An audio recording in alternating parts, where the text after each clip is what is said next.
비슷한 시간 내에 색깔을 인지하는지에 대한 것이었는데 이 두 가지 모두에서 아유무는 같은 또래의 인간보다 훨씬 더 뛰어난 직관적 기억력이 있는 것으로 나타났다.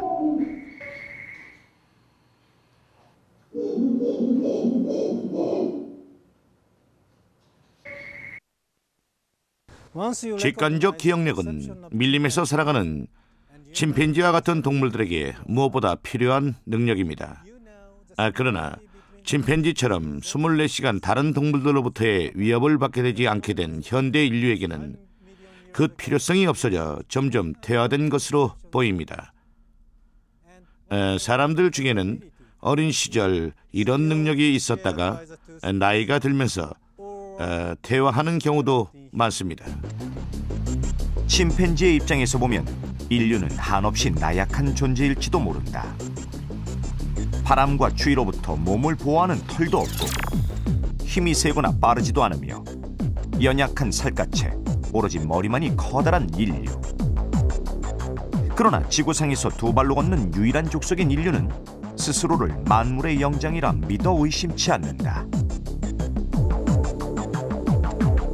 이렇게 잘못하면 종이에도 비는 이런 살갗을 가진 동물이 무슨 재주로 숲속에서 버팁니까? 우리가 만일 깜깜한 숲속에 아무런 문명의 이기 없이 우리하고 쥐하고 박쥐하고 이렇게 떨어뜨려 놨다. 누가 제일 먼저 길 찾아서 나오느냐? 박쥐고 쥐고 우린 못 찾죠. 그러니까 그런 면에서는 절대로 우리가 최고도로 진화한 동물이 아니죠. 하지만 인류는 두뇌와 손 그리고 도구의 발달에 있어서만큼은 독특한 영역을 개척해왔다. 그 결과로 인류는 엄청난 문명을 일으켰으며 사실상 지구의 주인이라고 해도 과언이 아닐 정도로 다른 생물들에게 엄청난 영향을 미치고 있다. 그런데 이러한 문명의 발달이 오히려 인간에게 진화의 위기를 초래하고 있다.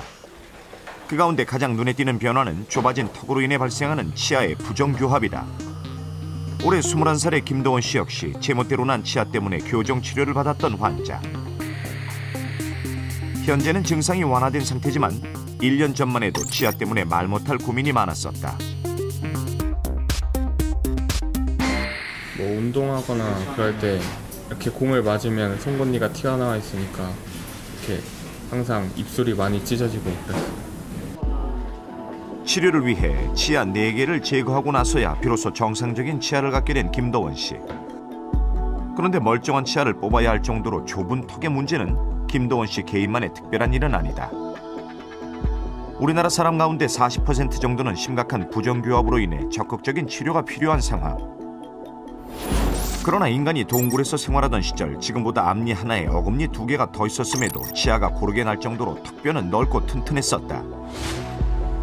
불과 100년 전만 해도 상황은 마찬가지였다. 당시 여인들은 하나같이 넓은 턱에 대문짝만한 치아를 가지고 있었지만 치아가 비뚤어지게 나는 사람은 거의 없었다. 하지만 현재의 대한민국은 다르다. 턱뼈가 좁아지면서 사랑니가 아예 나지 않거나 그것도 모자라서 3번째 어금니가 아예 없는 사람도 증가하고 있다는데, 그렇다면 32개의 치아가 들어설 공간이 점점 사라지고 턱뼈가 좁아지는 이유는 무엇일까? 사실 턱의 크기가 더 음식이 어떻게 더 부드러운 음식, 더 많이 가공된 음식, 그것뿐만 아니라 자꾸 턱을 많이 쓰는 일들이 좀 줄어들고 있게 되거든요. 아무래도 그러면서 진화의 방향이 그런 쪽으로 계속 가고 있다라고 하면은 턱의 크기뿐만 아니라 아까 말씀드렸듯이 치아의 크기, 치아의 수, 모든 것들이 줄어드는 쪽으로 결국에는 가지 않을까. 그렇다면 우리나라 사람들의 식단에 도대체 얼마나 큰 변화가 있어 왔던 것일까?